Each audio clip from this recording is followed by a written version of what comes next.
Então, bem-vindos, bem-vindas, bem-vindes a esse nosso Gota do Dharma, em que a gente continua aqui na terceira sessão sobre o ciclo, os 4 fundamentos da atenção plena, onde a gente investiga o Satipatthana Sutta, um discurso onde o Buda explicou as 4 bases da meditação, os 4 fundamentos da meditação, os 4 formas e objetos que a gente pode usar para meditar.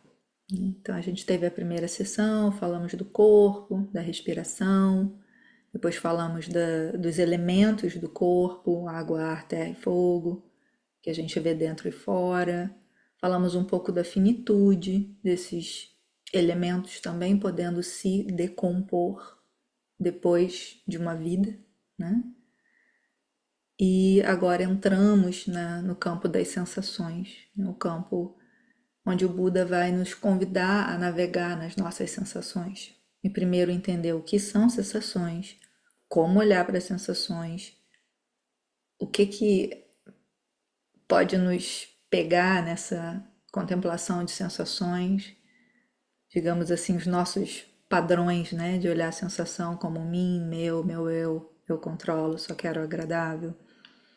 Então tem toda uma forma de praticar a observação das sensações para não cair nesses nossos padrões habituais que só reforçam aquilo que o Buda indica como o que nos aprisiona no sofrimento, que é esse constante apego, sede, cobiça pelo que é agradável, pelo que é prazeroso, e a nossa aversão, irritabilidade, ansiedade, desespero, angústia de querer afastar o que é incômodo, desagradável, não é querido, né? Não é o que eu quero.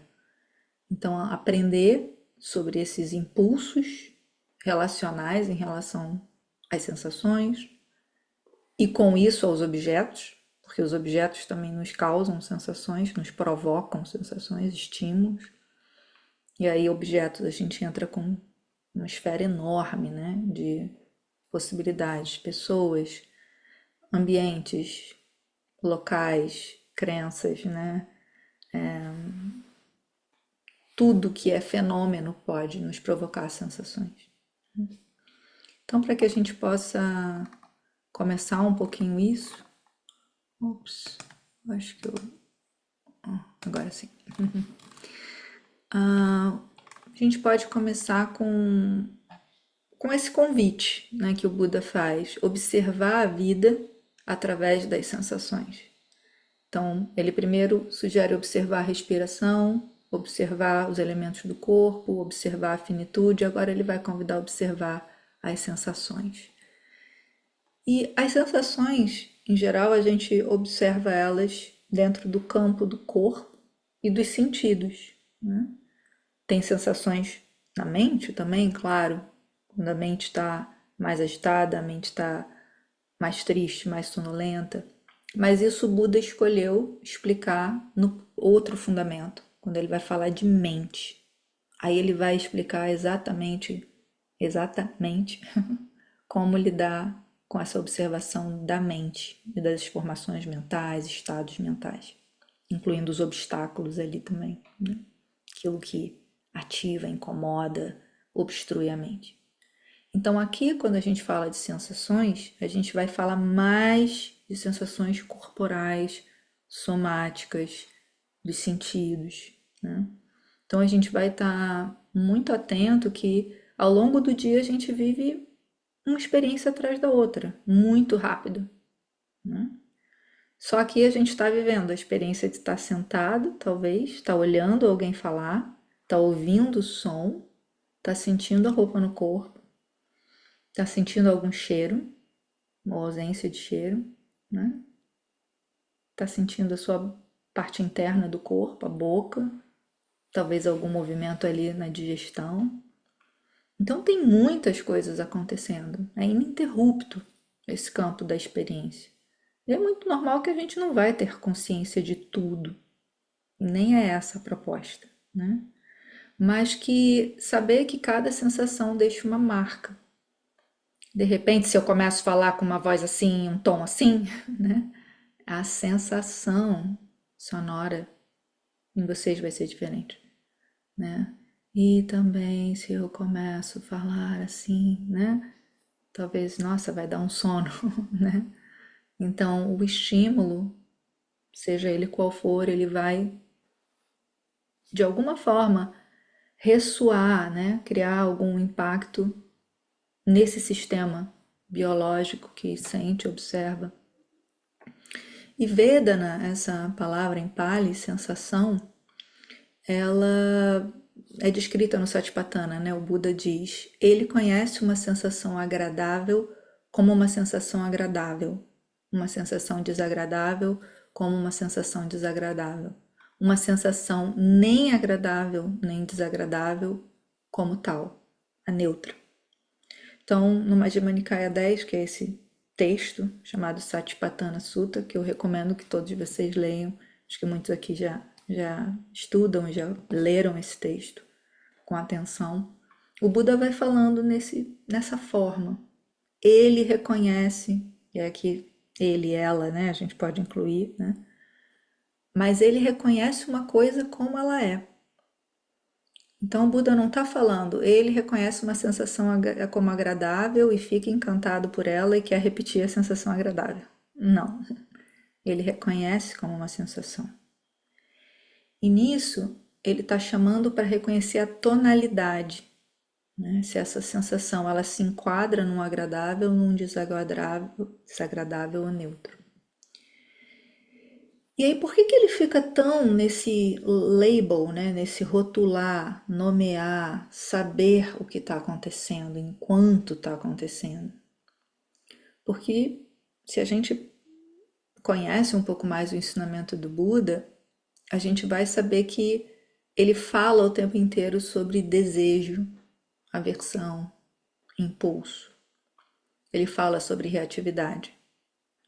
Então, o fato dele convidar a gente a primeiro pausar, observar e nomear, tomar consciência, ele está convidando a gente a não seguir no impulso, né?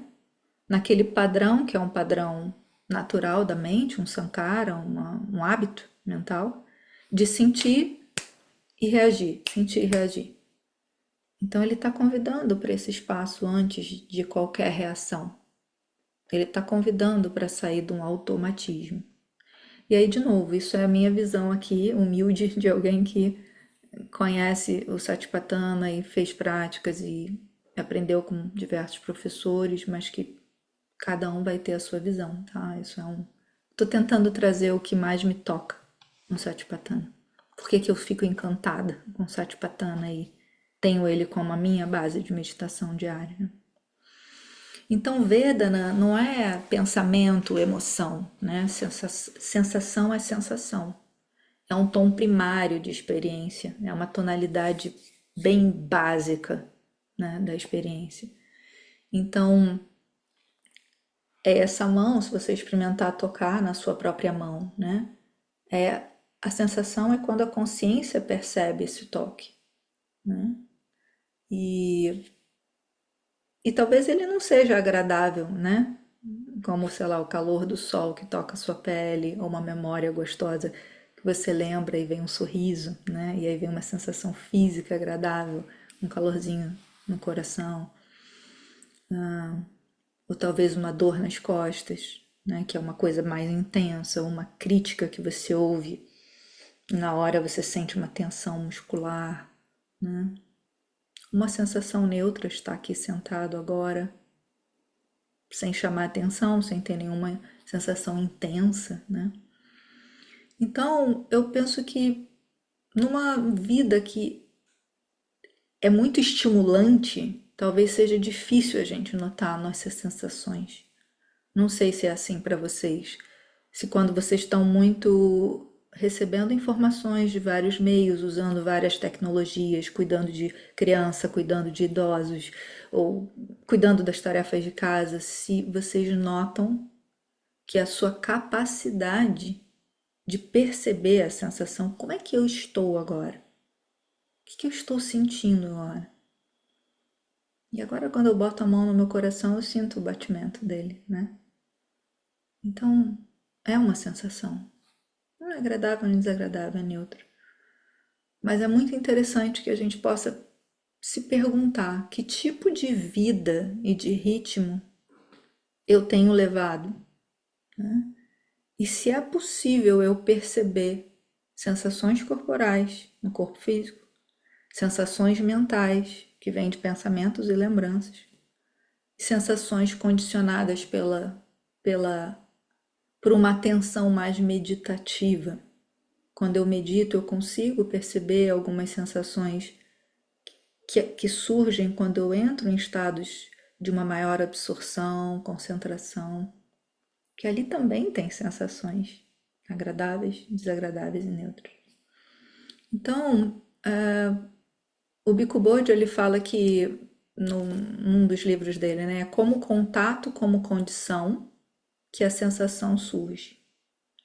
A partir da sensação surge desejo e apego. E é nesse elo que pode haver liberação. Então, é no contato como condição, precisa ter o contato com algum órgão, né, dos sentidos, ou até da mente, né, quando é uma lembrança, em que há a sensação surge, agradável, desagradável ou neutra. E é nessa sensação que vem o desejo e a aversão, como a gente vê no Paticca Samuppada, né, que é o ensinamento dos 12 elos, que é um ensinamento que a gente tem aqui também nos nossos vídeos, né, um ciclo só sobre isso, em que sensação é seguida pelo desejo, né, esse desejo de repetir a experiência, né, e em seguida o apego, né, Vedana, Tanha, Upadana. E aí ele fala, olha que incrível, que é nesse elo que tem a possibilidade de liberação. Ou seja, nesse ciclo de uma coisa leva a outra, o Buda aponta para esse elo como um lugar onde, se a gente treinar, a gente consegue não ser arrastado por tudo que é agradável gerar desejo, tudo que é desagradável gera aversão e o neutro nem reparo. Ali eu posso mudar esse padrão reativo. Ali eu posso ter um pouquinho de liberação. E treinando isso, eu posso ter uma grande liberação. Não ser mais arrastado pela cobiça, raiva e ignorância. Então, é um método de meditação que tem um fim específico, né? É um método claro, que tem uma técnica que leva a mente a aprender a liberar, soltar, parar de agarrar, reduzir a sede e reduzir a aversão. Então, nesse método, trazendo um pouquinho das qualidades que a gente vai trabalhar nele, né? Primeiro, sati, e aí vocês checam se faz sentido aí para vocês. Será que quando eu medito, notando as sensações, eu consigo praticar mais atenção plena, sati? A minha sati fica mais presente aqui agora, reconhecer, isso é uma sensação, né? Eu pratico equanimidade?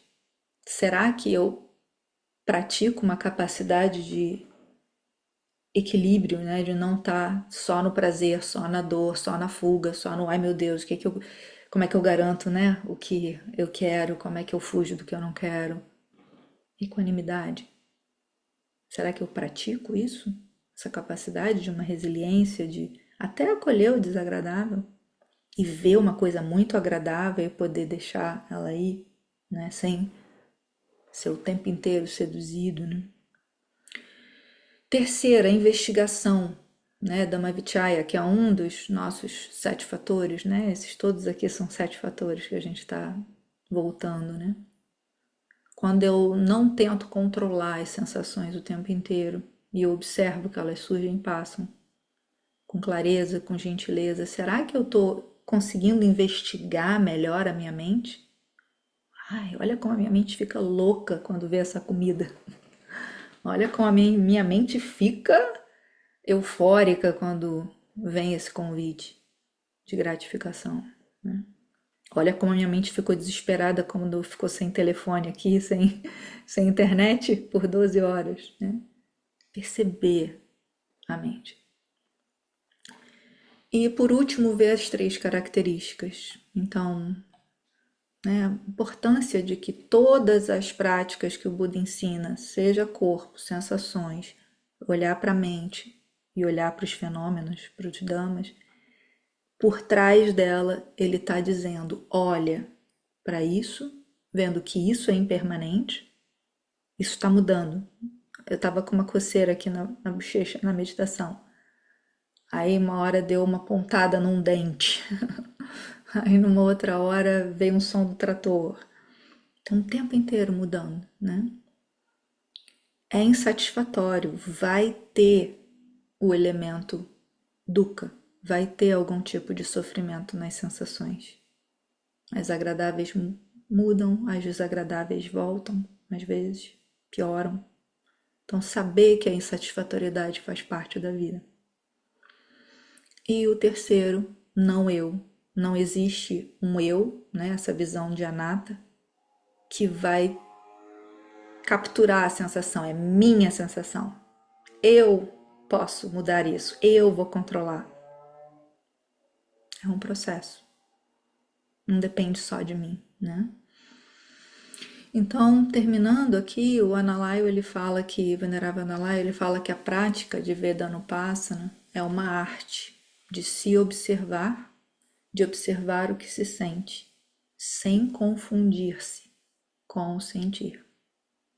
Então ele está falando de perceber os sentimentos, as sensações e não se fundir com eles, não se amalgamar, aprender, né? Eu sinto uma coceira, né? Mas é perceber o ato, perceber o que eu faço para sair do sofrimento, mas entender que eu não sou esse estado, essa sensação. Então a proposta que eu pensei da gente fazer aqui, para que isso não fique só algo teórico, né? Que a gente possa ter o sabor de estar na companhia uns dos outros e poder por 4 minutos contemplar. Primeiro pausar, relaxar, usar esses passos do Insight Dialogue, né, que nos permitem ancorar firmes no corpo, no presente, tomar um tempo nisso. E a gente, na companhia de uma outra pessoa, usando pausar e relaxar, cada um contemplar que sensações eu posso notar nesse momento e nomear agradável, desagradável, neutro. Então essa seria a nossa prática. E o outro só escuta, não faz pergunta, não dá conselhos, não, né? E de dentro do seu pausar, deixa a sua voz trazer só o que é verdade. Não precisa inventar a sensação, se não sentir nada, tudo bem. Se sentir vergonha e a bochecha ficar quente, bochecha quente, desagradável. E a gente pode usar só as palavras necessárias, podendo deixar os olhos abertos, não precisa olhar no olho, se não quiser, olha para algum outro ambiente.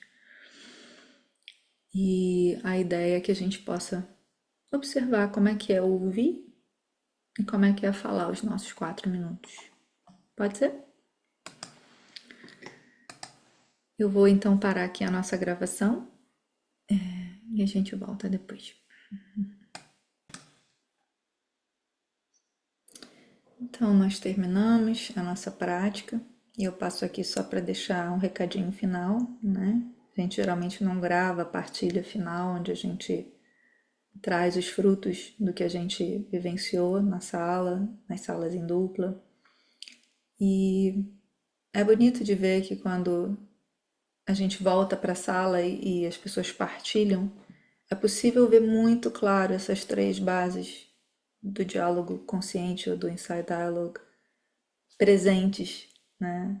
Seja a capacidade de concentração, de conseguir cultivar estados de tranquilidade e segurança na presença de outra pessoa, seja a capacidade de sabedoria, de perceber que a mente ficou mais investigativa, que a mente teve algum insight ou percebeu algo que não notava sobre como se vê e como se relaciona com o outro. E essa parte relacional mesmo, como ter uma pessoa à nossa frente que fala sobre o seu objeto de contemplação e a gente pode ouvir, ver, como que a presença de um outro e essa relacionalidade também dão suporte para a prática. Então a gente vê esses três, né? As qualidades meditativas, a sabedoria, o Dhamma, o insight, o ensinamento do Buda ali presente, e também o relacional, a qualidade relacional. Então agradeço muito a todos que vieram e que a gente possa continuar na próxima sessão mais uma investigação sobre o fundamento, o terceiro fundamento, a mente, Chittanupassana, com Daniel Tosi. Até a próxima. Tchau, tchau. Deixe seu comentário se puder, e se puder deixar o seu gosto, deixar alguma informação, isso ajuda nosso trabalho a continuar.